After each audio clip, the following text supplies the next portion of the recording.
Bonsoir à tous. À la une de ce journal, un deuil national de 7 jours après le décès du président burundais sortant, Pierre Nkurunziza, décédé des suites d'une crise cardiaque à l'âge de 55 ans. Selon une annonce officielle du gouvernement, celui qui s'était érigé en guide suprême du patriotisme ne vivra pas l'avènement de nouveau président à la tête du Burundi.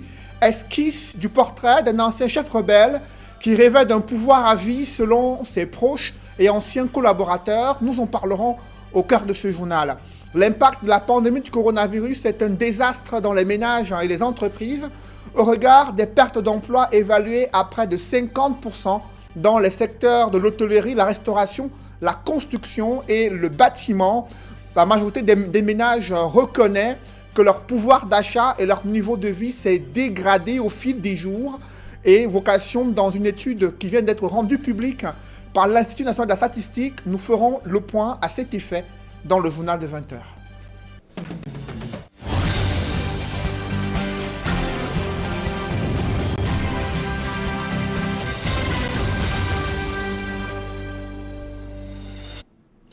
Merci de suivre cette édition complète de l'information sur Equinox Télévision. En pleine crise sanitaire, rien ne va plus dans certaines formations sanitaires confessionnelles, notamment un hôpital protestant situé à Bafoussam, dans la région de l'Ouest. Là-bas, le personnel soignant se plaint d'observer 12 mois d'arriérés de salaire. Rien n'a changé malgré leurs revendications. Ils sont sortis dans la rue pour exprimer leur colère. D'autres précisions avec Leclerc Sakem. Il y a un adage qui dit on ne change pas l'équipe qui gagne.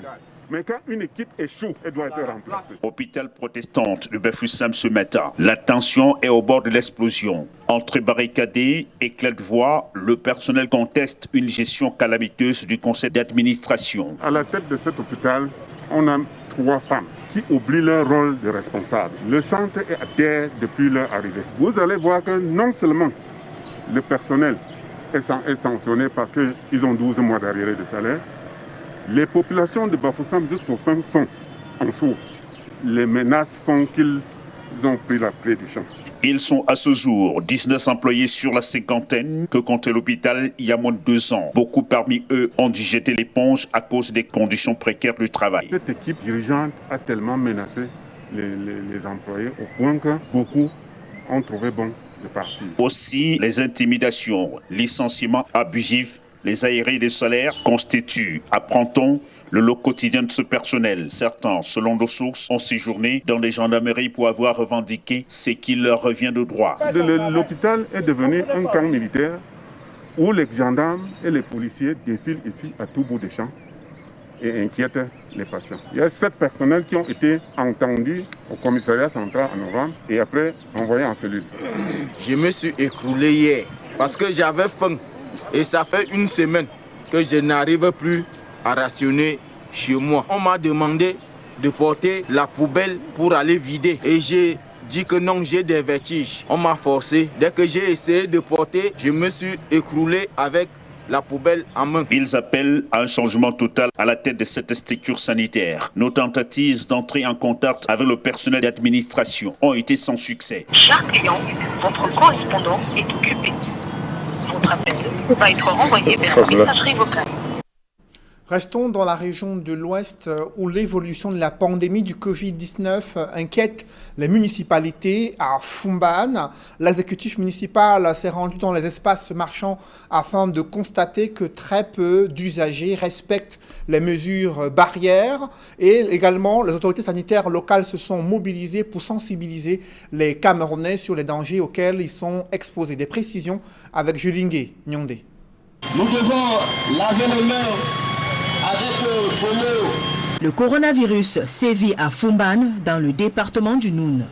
Considéré comme l'un des arrondissements avec un taux élevé des personnes infectées par le Covid-19, les statistiques inquiètent les autorités locales et sanitaires de l'urgence d'une sensibilisation accrue sur le respect des mesures barrières. Nous avons sensibilisé les délégués de chaque secteur pour qu'elles puissent perdurer l'action au niveau des marchés, pour que nous ayons des marchés où les distanciations sont respectés entre les commerçants. Nous avons au niveau de nos marchés, de nos gares routières, installé des kits de lavage. Et cela ne s'est pas arrêté à ça. Nous avons au sein de la commune créé une cellule de crise. Conscient de la montée en puissance de cette pandémie, l'exécutif municipal vient de recruter 70 pères éducateurs servant de relais communautaires. Donc, il est question pour ces pères éducateurs de pouvoir aller sur le terrain, sensibiliser les gens sur cette pandémie et les mesures préventives, comment les éviter. Surtout notamment le port des masques et le rassemblement communautaire. Donc, et aussi agir sur les cas de décès. C'est sensibiliser la population du fait que si quelqu'un décède, il serait souhaitable d'informer le personnel de santé pour que les hygiénistes descendent sur le terrain, désinfecter le corps et désinfecter l'entourage afin d'éviter la propagation. Les spécialistes de la santé qui décrivent la stigmatisation des malades martèlent que seul le test peut confirmer ou infirmer les résultats d'un patient. Le fait de dire que le patient a la fièvre ou la température, les maux de tête, la toux, je ne veux pas dire. On fait l'examen pour identifier à partir des signes. À partir des signes, on fait ressortir les signes qui sont relatifs spécifiquement au Covid, notamment la toux, la fièvre, le rhume et actuellement la perte de l'odorat et du goût. Le département du Noun est l'un des départements les plus affectés par la pandémie dans la région de l'Ouest. Au-delà de la crise sanitaire, la pandémie du coronavirus asphyxie les ménages au Cameroun. Selon une enquête de l'Institut national de la statistique, les ménages déclarent connaître une dégradation de leur niveau de vie. Près de 62% des ménages déclarent connaître une dégradation de leur niveau de vie à cause de la Covid-19, un ralentissement des activités évalué à près de 75% et une baisse de leurs revenus de l'ordre de 65%. D'autres détails avec Sylvestre Hippolyte Zangaou. Alors que les cas de contamination se multiplient, l'impact du coronavirus est réel sur les ménages camerounais.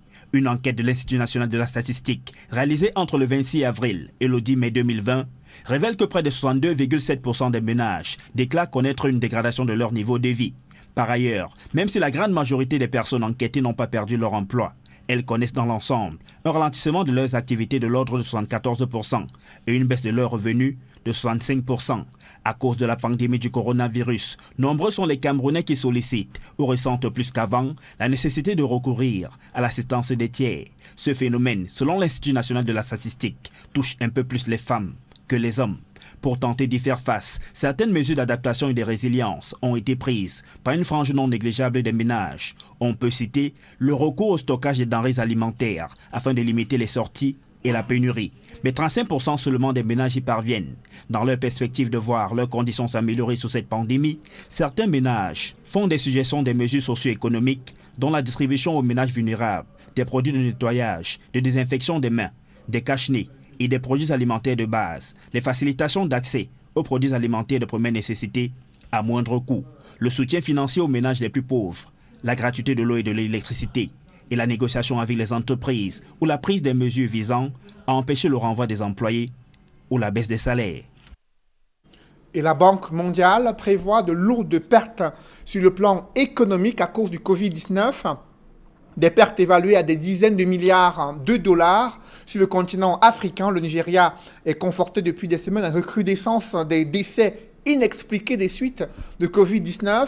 Selon le ministère de la Santé, ces morts seraient dues justement à cette maladie à coronavirus. On fait le point dans plusieurs pays africains avec Nadine Yambou. Au Nigeria, la forte hausse de décès inexpliqués dans plusieurs États du pays inquiète les autorités sanitaires. L'État de Kano a enregistré plus de 1000 décès entre avril et début mai 2020. De sources médicales, plus de la moitié des personnes ont trouvé la mort à domicile et souffraient de problèmes de santé. Sur la base de l'étude menée sur le pic de la mortalité et des informations recueillies dans les registres des cimetières, des experts sont aboutis à la conclusion selon laquelle ces morts seraient liées au coronavirus. Ailleurs, les pics similaires ont également été enregistrés dans d'autres États du Nigeria. Avec de faibles capacités de dépistage et la population dense, les médecins redoutent que le virus ne se répande dans tout le pays sans être détecté. D'après les chiffres officiels, le Nigeria enregistre plus de 12 000 cas de coronavirus avec 350 décès. Au Kenya, le couvre-feu en vigueur dans le pays depuis le 27 mars s'est prolongé pour une durée d'1 mois. Il ira de 21h à 4h au lieu de 19h à 5h. Cette décision du chef de l'État kényan permettra ainsi de soulager les opérateurs économiques. 3 villes du pays, dont la capitale Nairobi, restent isolées des autres localités pour 30 jours. Sur la possibilité d'une réouverture des écoles dans les prochains jours, le chef de l'État, Uhuru Kenyatta, se veut formel. L'école ne reprendra pas avant le 1er septembre 2020, a-t-il indiqué. En revanche, le président de la République a évoqué la possibilité d'une réouverture des lieux de culte, tout comme l'élaboration dans les prochains jours des conditions pour une reprise des vols domestiques. Les responsables des ministères de l'Intérieur, de la Santé et des leaders religieux vont statuer d'ici quelques jours sur ces mesures d'assouplissement. Le Kenya compte à ce jour plus de 3000 cas de coronavirus avec 894 guéris et 85 décès. Et sur le plan économique, l'impact de la pandémie du coronavirus sera catastrophique en 2020 selon la Banque mondiale. Les pertes de production devraient se situer entre 37 et 79 milliards de dollars. Et l'Afrique subsaharienne va entrer dans sa première récession. La croissance connaîtra un recul de moins 5,1%. Bien plus, l'institution de Bretton Woods tire la sonnette d'alarme sur les risques d'une crise alimentaire en Afrique. Si l'on s'en tient aux données de l'organisation, la production agricole devrait chuter de 2,6% à 7,7% et les importations de denrées alimentaires à 25% en 2020. Au Cameroun, la légère baisse du budget 2020 et les nouvelles orientations des ressources sont loin de rassurer les experts. Au regard de l'ordonnance présidentielle portant modification de la loi des finances, d'aucuns s'attendaient à une véritable réduction du train de vie de l'État pour atténuer les effets liés à la crise sanitaire et autres chocs liés à la chute du baril de pétrole. D'autres explications avec Séverin Chouban et Donald Brice Kamgan. Le gouvernement évalue la baisse des recettes à 768 milliards de francs CFA. Affecté par les pertes économiques entraînant le coronavirus, le budget de l'État devrait perdre en ressources fiscales, douanières et pétrolières. On attendait par exemple cette année à collecter à un versement de 450 milliards de la part de la SNH. La SNH a été claire là-dessus. La SNH a fait savoir qu'elle ne pourra réaliser qu'un versement de 290 milliards pour la simple raison que les coûts du baril au niveau mondial ont baissé. Face à ces impacts, l'ordonnance présidentielle corrige le budget de 2020. Il passe de 4 951 milliards de francs CFA à 4 409 milliards de francs, soit une baisse de 542 milliards de francs CFA, 11%. Les pouvoirs publics expliquent vouloir recentrer les ressources au plan de riposte au coronavirus. L'un des points saillants du correctif budgétaire, c'est la création d'un fonds de solidarité à approvisionner à hauteur de 180 milliards de francs CFA. Le compte d'affectation spéciale de 180 milliards sera alimenté par les impôts, par la douane et par toutes les autres ressources, n'est-ce pas, que l'État dispose pour pouvoir mobiliser les ressources publiques. Un bon nombre d'administrations publiques ont vu leur budget revu à la baisse, mais dans ce contexte de rareté des ressources financières, certains reprochent au gouvernement de ne pas assez réduire son train de vie afin de faire des économies. Par exemple, sur les postes liés à l'achat de carburant, sur les postes liés à l'acquisition de nouveaux 4x4 et tout ça, l'État pouvait mettre ça en suspens parce que cela coûte beaucoup d'argent à l'État. C'est des postes qui globalement peuvent toucher les 50 à 80 milliards de francs CFA. Les allègements, annulations de dettes et appuis obtenus auprès des bailleurs de fonds atteignent environ 200 milliards de francs CFA, hormis les près de 3 milliards du Fonds de solidarité créé en avril dernier. Mais il faudra 294 milliards de francs CFA pour couvrir les besoins nécessaires à la riposte, d'après les projections du ministère des Finances. Dans le reste de l'actualité, il y a une grogne des commerçants au marché Kouaban à Yaoundé. Ils se protestent contre la destruction de leur boutique, mais la commune de Yaoundé 4 veut transférer le marché vers un nouveau site et le site en question est jugé inapproprié par les commerçants. Évocation avec Emmanuel Diop et Aïk Cyril. Au marché Kouaban à Yaoundé, des commerçants tentent de sauver ce qui peut encore l'être. La commune d'arrondissement de Yaoundé 4e procède au déguerpissement. Je suis venu porter mes marchandises, mettre sauver et d'autres mettre au goudron. On a pris l'engin, venu monter sur ça, écraser. Je ne sais même plus ce que je vais faire avec ce marchandise. Les marchandises de plus de 3 millions. Je ne sais pas ce que je vais faire avec ça. La manœuvre aurait commencé très tôt. D'aucuns parlent même de 2 heures du matin, lorsque les premières boutiques sont tombées, broyées par les engins de la commune. Mon mari est mort, je suis rentrée comme ça qu'on est en train de détruire. Détruire à 2 heures. De 2 heures jusqu'à 6 heures, c'est déjà fini. On a mis tout à terre. De 2 heures jusqu'à 6 heures, c'est déjà fini, qu'ils ont déjà tout détruit. Nous souffrons, le pays va mal. On va nourrir les enfants comment? Regardez, ma marchandise est bloquée là. Ils sont venus dans la nuit cassée. Je suis déjà dépassé. Ou c'est pour nous envoyer voler ou tuer, on ne sait pas. On ne sait pas, on est dépassé. On ne sait pas comment demain on va inscrire les enfants. Rien, on ne sait pas. Voilà tout ma marchandise là-dedans. Plus de 3 millions, le truc qui est peut-être à la réunion, c'est versé là-dedans. Je ne sais pas comment il va faire. Tout est désormais sens dessus-dessous au marché de Kouaban. On ne peut pas nous enlever d'un marché construit avec nos fonds pour nous envoyer à la rue, à la dérive. Ils nous enlèvent d'un poulailler où il y a près de 80 vendeurs pour nous envoyer vendre sous la pluie et sous le soleil. Est-ce qu'on vend le poulet sous la pluie, sous le soleil? Même des domiciles privés construits à proximité du marché auraient été touchés.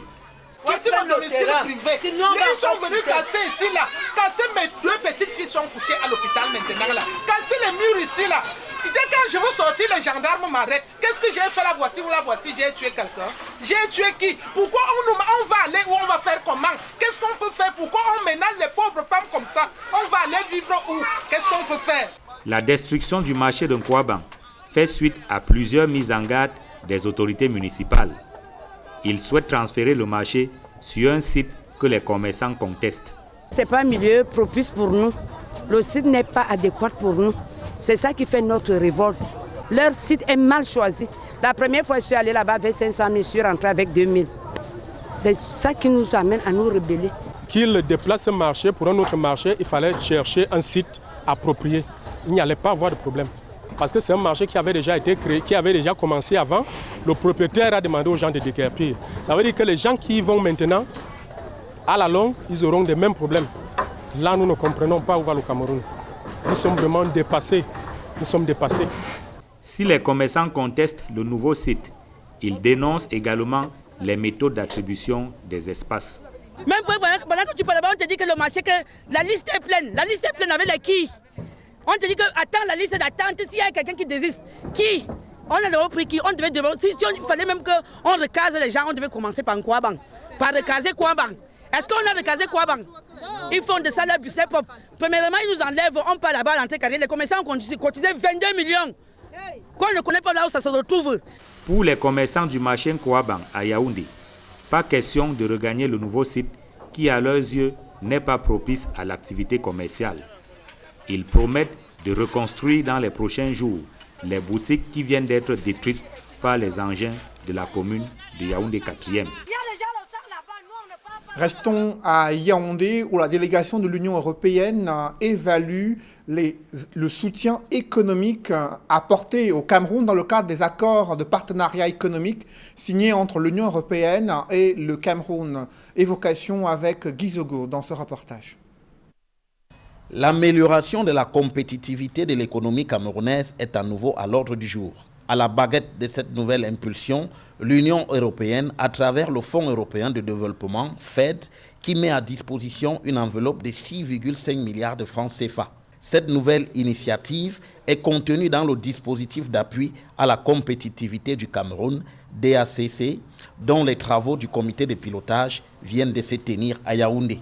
L'objectif à long terme, c'est d'améliorer la capacité du Cameroun à produire la meilleure compétitivité possible, améliorer ce climat des affaires, améliorer cet accès au financement des entreprises, de telle sorte que la destination Cameroun en termes d'investissement domestique ou étranger augmente, soit facilitée.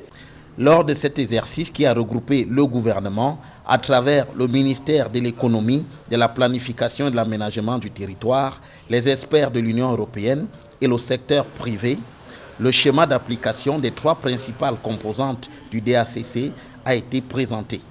Il s'agit de l'appui aux entreprises et organisations, de l'amélioration du climat des affaires et de l'appui au dialogue public-privé et enfin de la normalisation et de l'efficience énergétique des secteurs productifs. Un système peut-être de prêt d'honneur ou de prêt d'honneur innovant qui accompagnerait tout le mécanisme de suivi d'accompagnement qui sera fait auprès des entreprises à travers des intermédiaires, donc les organisations intermédiaires ou la PME qui serviront de chapeau, de parrain. On a aussi discuté de peut-être la possibilité de lancer un concours innovant auprès des startups avec un système de prix pour les meilleurs et d'accompagnement dans leur business plan. Le secteur privé se montre confiant que cette initiative intervienne pour booster l'économie camerounaise. C'est un dispositif qui est très important dans la mesure où à terme il devrait permettre d'améliorer la position compétitive du Cameroun sur l'échiquier mondial. Je suis heureuse de savoir que place prépondérante est mise pour soutenir les projets des femmes, les projets des jeunes et bien sûr soutenir les projets de tous les entrepreneurs, de toute la force vive du privé sur tout le territoire national. Ce dispositif va être mis en route pendant 4 ans avec la possibilité qu'il s'étende sur 8 ans. Des journalistes se sont mobilisés à travers les principales villes du Cameroun pour protester contre le meurtre, l'assassinat de Samuel Ouazizi, journaliste décédé en détention à Bamenda, Douala, à Yaoundé. Vous le voyez en image, journaliste du syndicat national des journalistes du Cameroun, avec leur tenue de presse, ont envahi les rues des principales villes du Cameroun afin de dénoncer ces multiples intimidations, menaces et crimes à l'encontre des journalistes du Cameroun. Ils ont fait savoir l'exercice du métier de journaliste n'est pas un crime au Cameroun, ont-ils tenu à marteler durant leur manifestation dans les rues de la ville de Douala, Yaoundé et Bamenda. Concernant le cas Samuel Ouazizi, c'est un coup de théâtre observé dans le cadre de la justice, alors que les avocats s'attendaient à une décision du tribunal de grande instance du FACO. Ce tribunal a rejeté leur demande d'habeas corpus, précisant et s'appuyant sur le communiqué du ministère de la Défense pour faire savoir que la demande d'habeas corpus a été introduite alors que Samuel Ouazizi était déjà transféré à Yaoundé et déjà décédé. Ces arguments rendus dans la décision de justice n'ont pas convaincu les avocats de Samuel Ouazizi. Je vous propose de les écouter.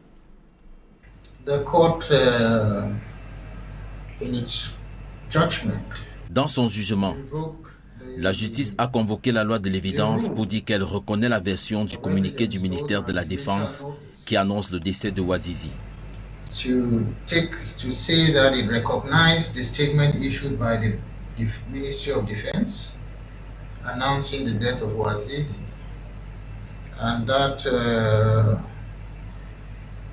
in that statement it was indicated that. Dans ce communiqué, il a été dit que Ouazizi est mort à Yaoundé. Sur ce fait, il a appris que Boya n'avait pas de juridiction compétente en la matière. Et pour cela, il a déclaré l'application de l'habeas corpus inadmissible, ce qui est un terme étrange. And so on those grounds, he declared the habeas corpus application inadmissible, which is a strange term. First, the concept or the rule of judicial notice. Premièrement, la loi de la vie judiciaire est une loi établie sous l'ordonnance de l'évidence. L'alinéa 14 de l'article 62 de la loi de la République fédérale du Nigeria de 1958. Autrement, la justice s'est appuyée sur les lois nigérianes pour trancher dans ce cas, alors que le code de procédure est précis sur ce cas. to pass judgment in this case, whereas the Criminal Procedure Code has specifically repealed that provision of the law. If there was any fact that was known, it was the fact that Wazizi had died. S'il y avait un fait connu, c'est que Wazizi était mort en août 2019. Ce fait était connu du gouvernement, connu du ministère de la Défense. Nous nous attendions à ce que si ce fait était connu du ministère de la Défense, le Conseil d'État devrait être au courant et le faire apporter en justice. Se basant maintenant sur le communiqué du ministère de la Défense pour prononcer un jugement, sans nous demander de saisir la justice par rapport à ce communiqué, viole nos droits. Parce que de toute évidence, quand tu veux agir contre une partie, tu lui donnes la possibilité de réagir. Une semaine après la reprise des cours, le ministre de l'Administration territoriale a remis près de 170 000 masques aux différents ministères en charge de l'éducation. Il a fait savoir que cela est une initiative du président de la République. Compte rendu, Guy Zogo. Nous y reviendrons dans nos prochaines éditions. Je vous le disais, près de 170 000 masques remis aux différents ministères en charge de l'éducation au Cameroun. Selon le ministre de l'Administration territoriale, c'est une initiative du président de la République, des masques destinés aux jeunes étudiants et aux élèves dans ces différents secteurs de l'éducation. Je vous le disais en titre, il s'était érigé en guide suprême du patriotisme. Pierre Nkurunziza est décédé des suites d'une crise cardiaque à l'âge de 55 ans. Selon un communiqué officiel du gouvernement, il ne vivra pas l'avènement d'un nouveau président à la tête de son pays. C'était un ancien chef rebelle qui rêvait du pouvoir à vie, selon plusieurs de ses anciens collaborateurs. Esquisse d'un portrait dans ce reportage que signe Jean-Paul Chouniat. Décédé de crise cardiaque à l'hôpital du cinquantenaire de Karuzi, ville située à 153 km à l'est de la capitale Bujumbura, le président burundais Pierre Nkurunziza quitte précipitamment la scène politique sans avoir transmis solennellement le pouvoir à son successeur, Évariste Ndayishimiye, vainqueur de l'élection présidentielle du 20 mai 2020. Dans son parcours, Pierre Nkurunziza a marqué l'histoire politique de son pays, qu'il a gouverné 15 années durant comme président de la République du Burundi. À son troisième mandat 2015-2020, le pays connaît de vives tensions sociopolitiques suite à une tentative de modification de la Constitution pour faire sauter le verrou de la limitation de mandat passant de 5 à 7 ans, avec possibilité de réélection à la magistrature suprême de Pierre Nkurunziza. Les partis de l'opposition tonnent, la rue gronde. Le chef de l'État burundais renonce à son projet le 7 juin 2018 à se représenter à l'élection présidentielle de mai 2020 pour un 4e mandat. Voyant la main trop lourde du président sortant Nkurunziza derrière la victoire de Ndayishimiye, l'opposition n'a cessé de contester sa victoire au scrutin du 20 mai dernier. Élu à la tête du pays pour la première fois en 2005, puis reconduit en 2010 et 2015, Pierre Nkurunziza marque ses premiers pas décisifs dans l'arène politique burundaise en 2001. À la tête d'une rébellion, il signe en 2003 un accord de paix dit accord de Pretoria avec le président en poste Domitien Ndayizeye pour une répartition du pouvoir politique, économique, militaire entre Hutu et Tutsi, les deux ennemis du pays. Devenu enseignant de gymnastique à l'université de Bujumbura en 1991, Pierre Nkurunziza rejoint en 1995 la rébellion des forces de défense pour la démocratie à l'assassinat du premier président Hutu, Melchior Ndadaye.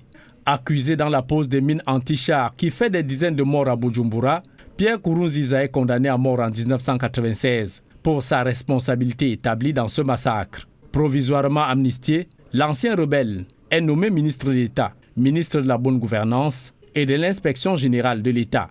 C'est donc un Pierre Nkurunziza, un homme politique accompli, qui quitte définitivement la scène à l'âge de 55 ans, laissant derrière lui un successeur orphelin de son mentor. Et selon la constitution burundaise, c'est le président de l'Assemblée nationale qui doit assurer l'intérim. Celui-ci se trouve dans un état critique à l'hôpital. Nous y reviendrons.